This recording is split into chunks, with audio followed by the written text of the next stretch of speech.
welcoming city. Well, Anisha Singh is the campaign manager for the legal policy programme at the Centre for American Progress, and she joins me now from DC. Anisha, a very warm welcome to the programme. Anisha, what outcome would you expect to see in the city of Chicago's lawsuit? Well, thank you so much for having me on the show. It is exactly what we've seen several times before. We've seen it with the Muslim ban several times. We've seen it even in the first week of this administration. The president put out an executive order to stop all federal funds to sanctuary cities. And time again, the courts have come out, the federal courts have come out in favor of these communities and against this administration. I think we can expect the same thing here. It once again is just fear-mongering. We know for a fact that these communities are not causing harm. In fact, communities that have sanctuary cities are having better economic prosperity and lower crime rates. So I think once again we will expect the same outcome. And Anisha, more and more cities and counties seem to be standing up to the administration. Why? Because it's the right thing to do. We are seeing an administration that is overbearing its power and putting on these broad strokes of executive orders and policies that are not practical for our communities. We need to have communities that can trust their government and that governments can rely on these communities to come out when needed. And so the local and state governments know this. They know that the federal government's implications of this would be very harsh on these communities. And more particularly, police brutality is already something that is fearful in these communities, and we need to have these communities trust their police officers and these police officers to be able to rely on these community members in their investigations for real crimes and real issues that do impact these communities. And Anisha, we've heard Mayor Emanuel go a little bit further. He says the DOJ's policy on sanctuary cities under Sessions is unlawful and unconstitutional. Absolutely.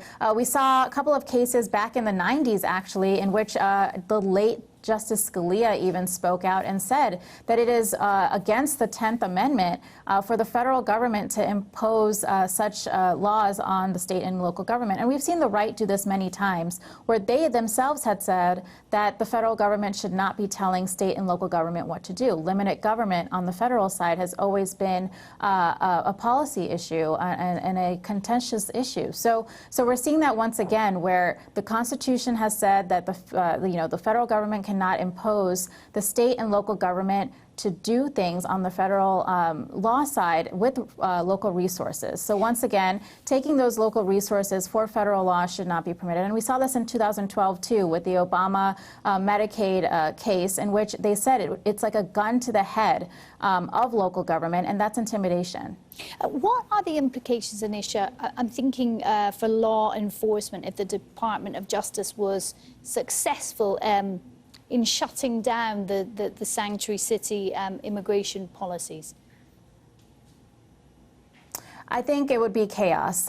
There would be distrust once again in the communities in which those law enforcement officers serve. We've already seen that kind of tension between community members and law enforcement in various cities throughout the country. It would just expound upon that. And community members themselves would not feel safe to call on their law enforcement. Domestic violence victims, people who are in car accidents, people who might need medical attention will not count on their government to be there for them in fear of deportation and fear of intimidation. Law enforcement officers will have this extra power to detain people and hold them for longer, and also using up the resources that local government uses for things that actually do matter, crimes that need attention and resources that are needed for the community. So in general, I think the law enforcement officials would see their own power being expanded and their resources diminished, and communities themselves would not call for them. Anisha Singh there joining me live from Washington, D.C. Anisha, thank you.